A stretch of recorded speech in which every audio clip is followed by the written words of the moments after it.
Thanks to the organizers, especially Alex, for inviting me. What I'd like to tell you about today is going back now away from the Raman experiments we've heard the last few talks, and going back to some of the time-resolved optical experiments that we've also heard about during this workshop. And so, just as a general motivation, we've all seen this kind of phase diagram before, which is a very general phase diagram for some of the phenomena we see in a lot of these correlated electron systems. And despite the fact that many people have studied this phase diagram in all sorts of systems over many, many years now, there still remain many unanswered questions. The last talk touched, for example, on the pairing mechanism in high-temperature superconductors. We've also heard about the nature of the metal-insulator transition in different systems.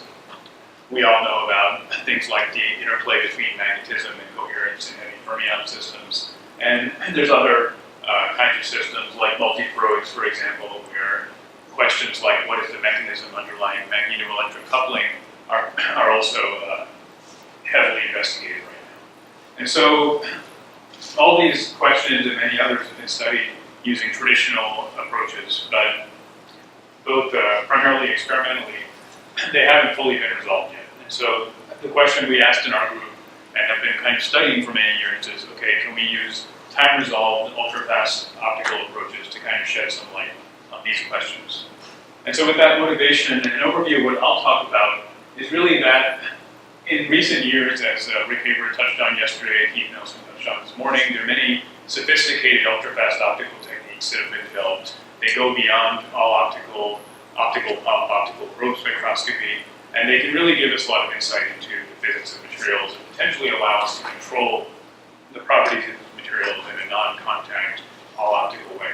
And this has been done a lot on superconductors, manganites, vanidates, and you've heard examples of this during this workshop.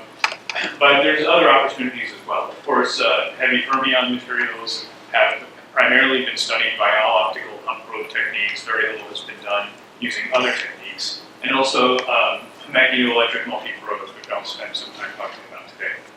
And so I'll give you some examples from our work. First, I'll talk about all optical measurements on antiferromagnetic uranium and timonite, a little bit different from some of the other F-electron systems that have been talked about during this workshop.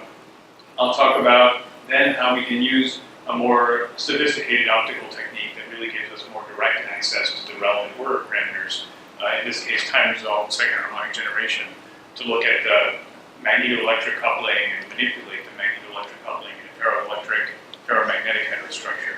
And finally, I'll talk about some more recent work where we can use a terahertz magnon resonance in the multiporoid holmium manganite to probe antiferromagnetic spin dynamics in a very direct way. So with that, let's go into the first example. Uranium and timonite is maybe a little less familiar than the other materials that we've talked about, like uranium, ruthenium-2, silicon-2.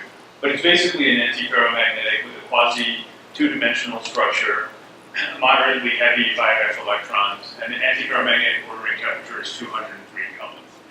And the reason we got interested in it is because at Los Alamos, of course, there are quite a few people working on F-electron materials, and our colleagues have done ARPES measurements on these materials, and they observed this kink in the spectra, and it's blown up over here and marked by this circle.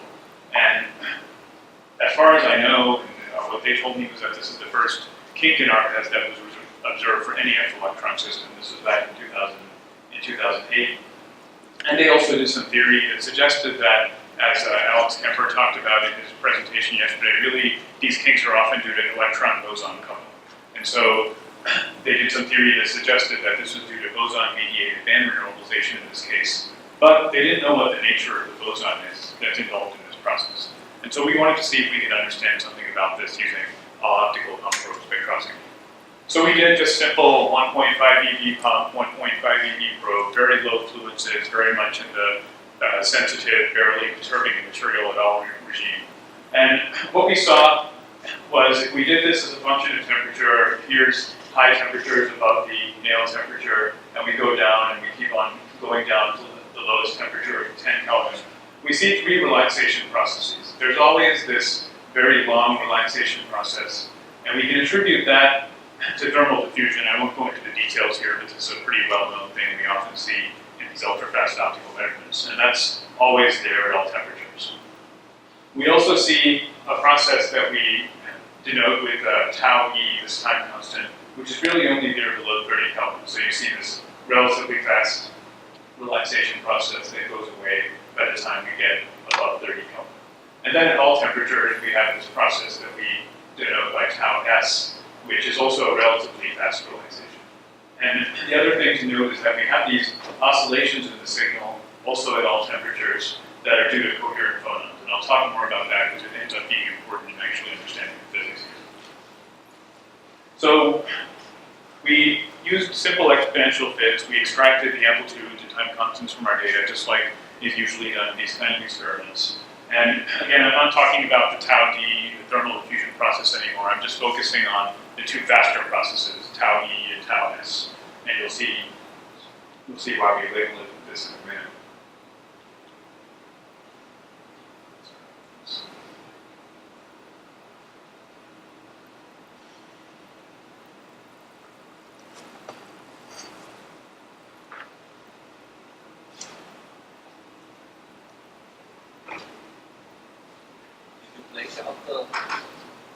I don't think I did, but possible. You talk about it. Yes.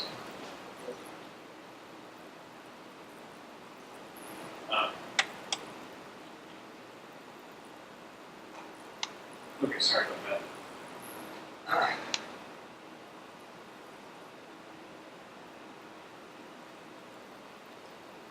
Okay, so anyway, we extracted these time constants and amplitudes for the different processes. And the first thing you see is that tau e basically increases as you go to lower temperatures, as does the amplitude. And tau s decreases, and in particular, right around the temperature we call T star. It's blown up here at the inset around 40, 45 Kelvin. There's a big drop in the relaxation time. And similarly, at that same temperature, there's a big increase in the amplitude. And so we can use the Rotworth-Taylor model to fit the data. This was discussed in one of the talks yesterday as well.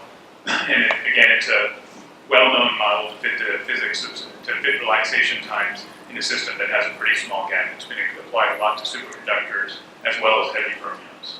And so when using this model, we can extract the different gaps that should be governing the physics here. And if we focus here on this side, tau e, we can fit this pretty well with a constant gap of about 12 MeV that just opens up below 30 Kelvin. And similarly for tau s, we actually, because of this big jump in the data, we have to fit it differently below and above this T star of 45 Kelvin. And so we have two temperature-dependent gaps that we label delta S and delta S star. And delta S in particular, you'll see, is basically just due to the opening of the gap due to anti-ferromagnetic order. It has a value of about 46 MeV at the lowest temperatures. But the question is, what's the origin of these lower energy gaps, the tau e and the tau s or delta s star gaps? And so this is where the phonon oscillations come in actually, and where they help us understand what's going on. So we extracted the phonon oscillations. Again, here is a sample of the phonon oscillations at the lowest temperatures. They look like something like this, oscillations of the reflectivity. And so we can fit this with a sine function and just extract the frequency as a function of temperature and the damping as a function of temperature. You can see the frequency doesn't quite follow this red line, which is an enharmonic phonon model, which very often fits the data in these kinds of situations. And it basically includes phonon-phonon interactions and thermal expansion. And so at high temperatures above T star, that works pretty well for both the damping and the phonon frequency, but at lower temperatures, it deviates quite a bit. So if we analyze this a bit more, and I don't have too much time to go into all the detail, but if we extract the gaps and we plot them as a function of temperature here, just based on the gaps we got from the Rotworth-Taylor model, the constant value of this delta E, the fact that nothing really changes around 30 Kelvin in the phonon frequencies, suggests that this is just a hybridization gap, and that agrees reasonably well with ARPES measurements that were done by our colleagues. However, tau s, if you remember, basically diverged at the nail temperature. And so this suggests that it's somehow related to spins. And the delta S gap, again, is really opened by anti-ferromagnetic order. But this delta S star gap, if you analyze this data and you consider the fact that it really opens up at the nail temperature, what this indicates is that it's due to, this is really this magnon mediated band renormalization. So the band renormalization seen in ARPES measurements is really due to magnons. And you can relate this to this phonon softening because when the bands renormalize, that actually increases the density of states near the Fermi level, and that screens out some of the phonon interactions, causing the phonons to soften. And similar arguments can be made for this damping time. So the bottom line you can take away from all this really is that we do these all-optical pump probe measurements, and we can actually get some information that's not there in the ARPES spectra. We can actually learn something about the origin of this boson that's renormalizing the bands.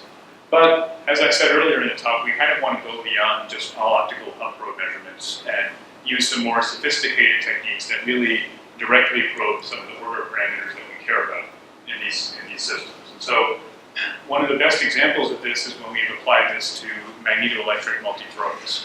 And in case you're not familiar, the idea is that in these multiferroics you have coexistence of ferroelectric and magnetic order in a single material. So instead of having a ferroelectric material where the electric field controls the polarization, or a magnetic material where the magnetic field controls the magnetization, you can have something that's multifunctional, where an electric field can control the magnetization, or a magnetic field can control the polarization. And of course, this is a fundamental interest, and many people are also interested in it from a device perspective, because you can imagine doing things like replacing the hard drive in your computer now with an electrically controlled hard drive that can use a lot less energy to read and write information. So that's one reason a lot of people are interested in these materials.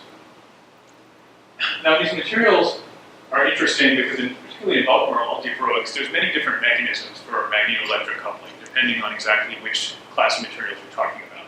So you have type 1 multiferroics, and the most representative canonical example of this is bismuth ferrite, where at room temperature, you can actually see some coupling between magnetic and electric order. There's weakly coupled anti-ferromagnetic and ferroelectric order. Here's a plot of the electric field controlling the polarization, and here's a plot of the magnetic field controlling the magnetoelectric coupling coefficient. But it's very, very weak, and the modulation you can get is pretty weak. So despite the fact that it exists at room temperature, which is really nice, you can't do anything with it for applications. In contrast, type 2 multiferroics have very strongly coupled anti-ferromagnetic and ferroelectric orders. And that's because in these materials, the ferroelectric order really emerges from the anti-ferromagnetic order. And so they're very strongly coupled. You can see here, as the magnetic field is varying, and you plot the polarization, there are pretty big changes of several hundreds of percent in the ferroelectric polarization. But the problem is this all occurs at very low temperatures, typically 30, 40 Kelvin or less.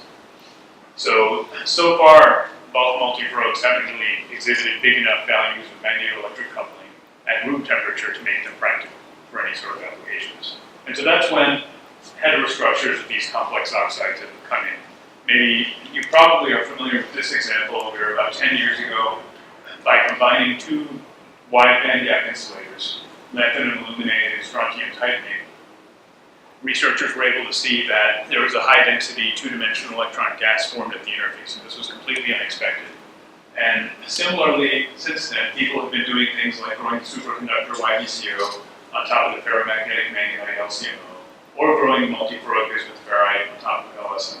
And they see all sorts of interesting phenomena at the interface. And the basic idea here is that by combining two different oxides, you can get some emergent phenomena at the interface that might not exist in the individual constituent materials. So, people have done this to control magnetoelectric coupling, but questions still remain like, how can we really understand the mechanism for magnetoelectric coupling in a given multiferroic? And even if we understand the mechanism, how do we really track the time scales? Because for people who are interested in applications such as fast data storage and stuff like that, you want to know how fast you can switch these kind of things. So there's both fundamental and applied interest here. The nice thing about ultrafast optical measurements is that we can basically perturb one order parameter and then selectively examine another order parameter and the evolution of the time domain after we've perturbed the first order parameter. And so there's a few different ways of doing that. One is to use nonlinear optical processes like second harmonic generation, which gives you access to ferroelectric order, or the magneto-optical Kerr Faraday effects, which give you access to magnetic order. And you can use these things to directly access magnetic and electric order parameters, both in bulk multiferroics and in aerostructures. Or you can use 2 terahertz pulses to select up and probe low energy modes that correspond to magnetic and electric order. Keith's talked about this in his presentation this morning. So what I'll talk about first is using second harmonic generation to directly probe ferroelectric order. The way this works is pretty simple in case you're not familiar.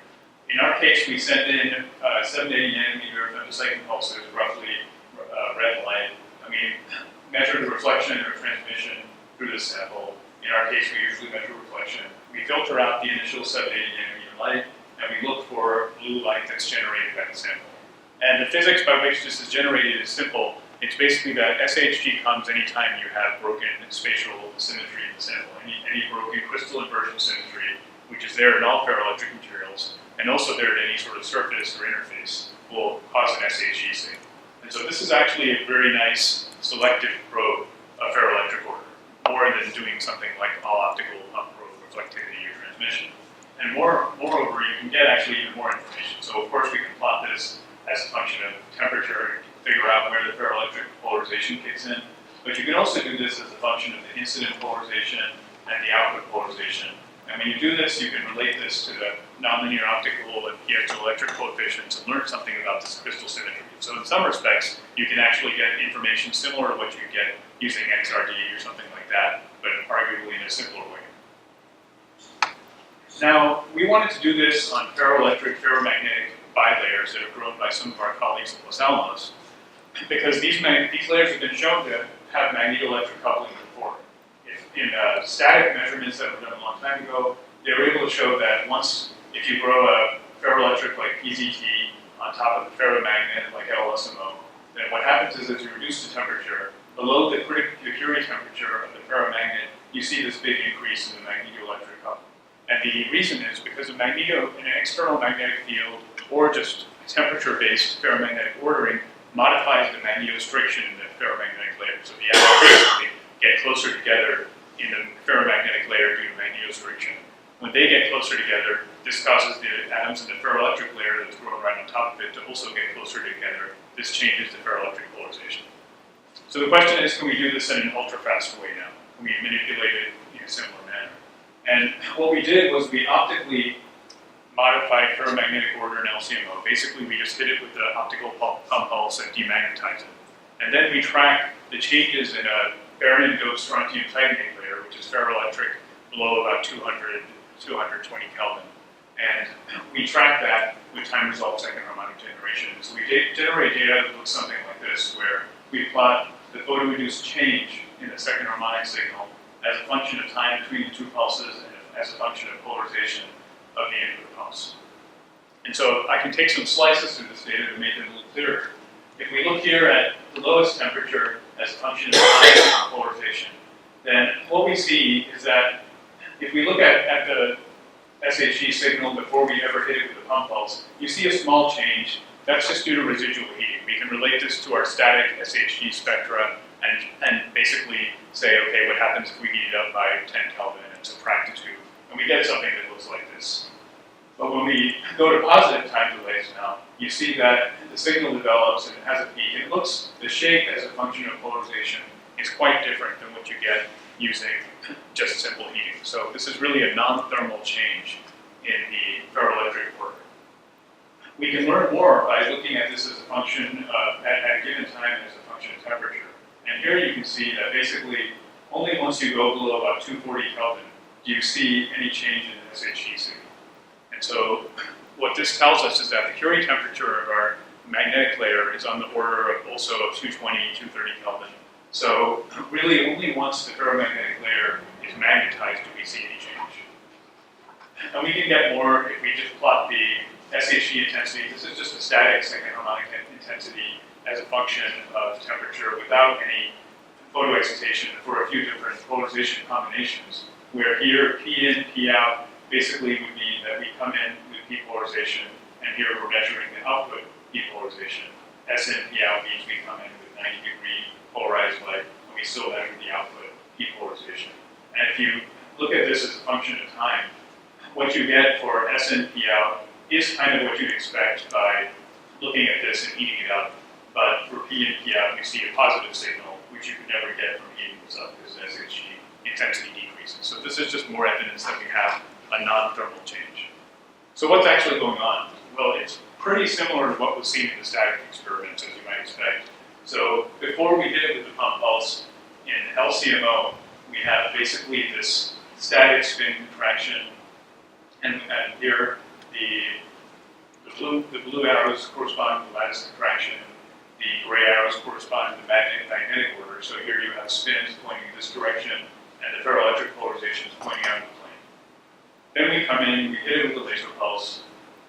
Again, this laser pulse is tuned to 1.5 ED, that's below the band gap of this BSTO layer, so it doesn't do anything to the BSTO at all. It only demagnetizes this LCMO layer. Then we come in and we probe the second harmonic from the BSTO layer to see exactly what happened to the ferroelectric polarization after we demagnetized the ferromagnet. And at early times, what we see is electron-photon coupling. Basically, the photoexcited electrons in the ferromagnetic layer give their energy to photons. That causes a little bit of thermal expansion and causes relatively small changes in our photoinduced SHE signal. That part is just heat.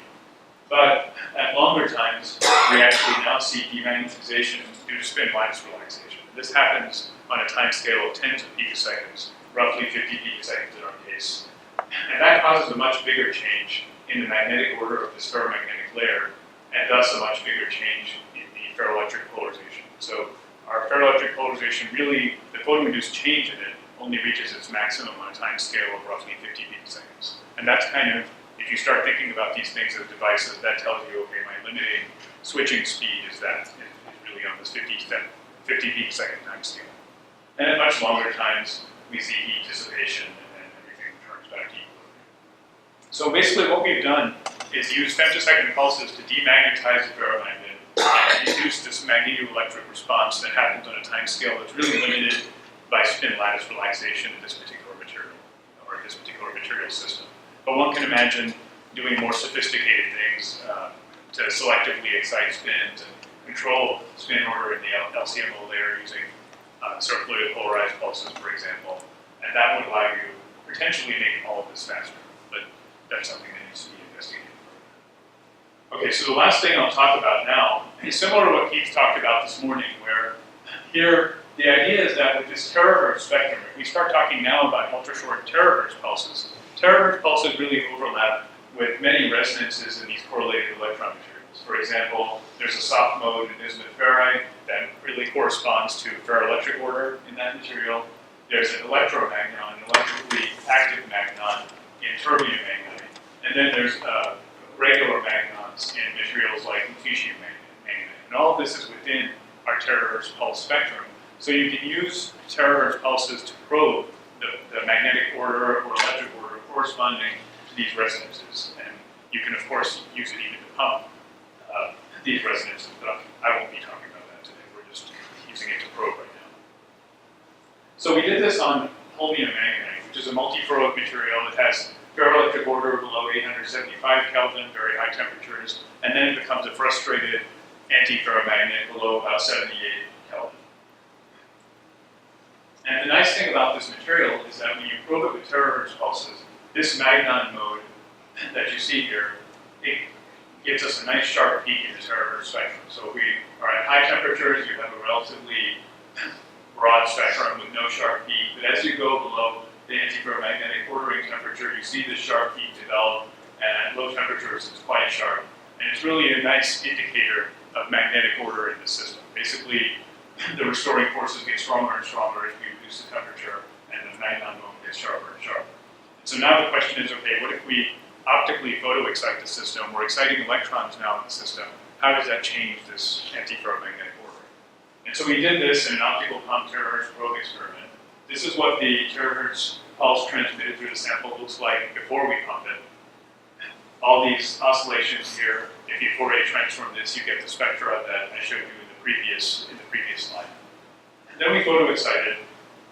And the interesting thing, perhaps the most interesting thing to us, is that all these photoinduced changes have the same oscillation frequency as the magnons. Really, all the photoinduced changes are occurring in the magnon resonance, which is this is pretty surprising to us, because when you look at most of these magnetites, especially ferromagnetic magnetites, you usually see a big Trudeau response because you're exciting a bunch of free carriers. But here, we don't see that. We really see, if if we Fourier transform this in the frequency domain and we plot the spectrum as a function of pump probe delay, all the changes really are at the magnon vertex. And so what that tells us is that we can use this to track exactly how long it takes energy to get from the photoexcited electrons to this magnon mode. And in fact, if we simulate the data, it shows us that this is mostly due to heating, as I'll show you on the next couple of slides. So if we just take a cut through the data now and plot as a function of time for a few different temperatures and fluences, you can see that there's a rise time of roughly 5 to 12 picoseconds here. And we can extract the amplitude and the time constant for these processes. And the amplitude decreases with temperature. The whole signal goes away by the nail temperature, as you'd expect, since the magnon mode is gone by that temperature. And we can plot the amplitude and compare this to the calculated lattice heating. And the calculated lattice heating matches pretty well. So again, really what's happening here is we photoexcite the material, the electrons give their energy to phonons, those phonons exchange energy with the spins. It's in some ways quite similar to what's been seen by our group and many other groups on ferromagnetic magnetics, but I'll show you some differences as well. Here, the relaxation time is a little bit different than what you see in ferromagnetic magnetics, and I'll go into more detail in a couple of slides. But the important thing is that here, what we're seeing is something corresponding to heating. We can get even more verification of that if we look at our measurements at different temperatures or at different fluences, and we can calculate this just by taking our static terahertz spectra and saying, okay, if we heat it up by this much and subtract the two spectra, what do we get? And both, if we do this for different temperatures, we get something that matches pretty well. If we do this for different fluences, which lead to different levels of heating, we also get something that matches the measured spectra pretty well. So really everything's consistent with we're heating the spins through thermalization with phonons. What's interesting is that here, the spin lattice thermalization time decreases with temperature in holmium magnetite with this T to the minus 0.5 dependence. And that's quite different than what's been seen in ferromagnetic magnetics. So in this paper, Rick and Tony Taylor did these experiments on quite a few different ferromagnetic magnetites, and they showed that the spin lattice thermalization time really follows the magnetic specific heat very nicely. But in this anti-ferromagnetic magnetite and holmium magnetite, we don't see that. And in fact, we've done more experiments on terbium magnetite as well since then, also an anti-ferromagnetic insulating magnetite, and we don't see that. So the question is really what's going on? So what we think is happening, and we haven't worked this out fully microscopically, but we think this is what's going on, is that in antiferromagnets, phonons can basically directly modulate the exchange interaction between spins. So you can have phonon vibrations that directly modulate the exchange interaction, because magnetization in an antiferromagnet is zero whether you're in the ground state or in the excited state. The net magnetization is the same. In a ferromagnet, as soon as you go to the excited state, of course, your magnetization is decreased, it's not conserved. And so you have this kind of mechanism really, where phonons modulate the exchange interaction doesn't really work. So you need something weaker effects like spin orbit coupling to start playing a role here. But the bottom line from all of this is that really terahertz pulses are really a nice way of tracking dynamics in these antiferromagnetic magnetites, as long as there's a magnon mode inside that terahertz spectrum. For many of these magnetites, there is. So it's a pretty simple way of doing this compared to other methods like X-ray diffraction or something. All right, so with that, I'll conclude. We and many other groups, of course, have shown that all optical pump probe experiments can give you a lot of insight into the properties of correlated electron materials, including F-electron systems. We've done this on antiferromagnetic uranium antimonite most recently. That you can use more advanced ultra-fast optical techniques to selectively photoexcite and probe order parameters in these systems. That can give us even more insight. When we did this, some examples were using time-resolved second harmonic generation to really manipulate and control magnetoelectric coupling in these oxide heterostructures. And we also were able to probe a magnon mode directly in holmium magnetite with terahertz pulses. And so we can imagine that many other techniques of this nature that have been developed in the last 10, 15 years can be applied to F-electron systems. I believe X-rays will be talked about later today. We heard a decent bit about time-resolved CarPETs yesterday, and we can also do things like look at ultra-fast microscopy. And so hopefully this will shed some new light on the physics of these F-electron systems. So with that, let me conclude and thank the people involved here, in particular the postdocs, Yu Min Shu, Jingo He, and Pamela, who did really all the work that I talked about today. So thanks for your attention.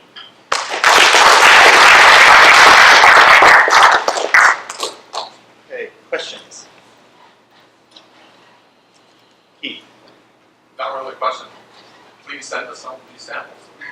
I think we already have sent it. No, I know, I think we already have some, but you in particular, of course, we should be able to drive the Magnon mold Yeah. and probe second harmonic. Definitely. You know. Definitely. Yes. Kai? So with the radium infinite, you talked about there being this resonance that's seen in RPS, and you also seen this. If it's from an anti-gravitational, would you expect there to be some visual information that you get from the resolved carbons, and is that something that you see? I would think so. I mean, I'm not an ARPAS person, but yeah, I would think you could do that. I don't think that's been done on this particular material. So yeah, I would think that could be pretty informative. Rick, did you have an answer? Just to ask about the last part.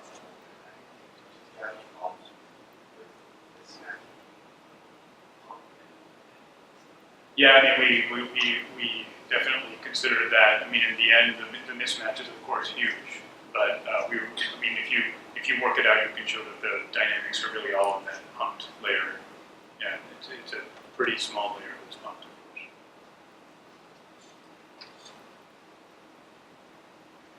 No other questions? Let's thank our speaker again.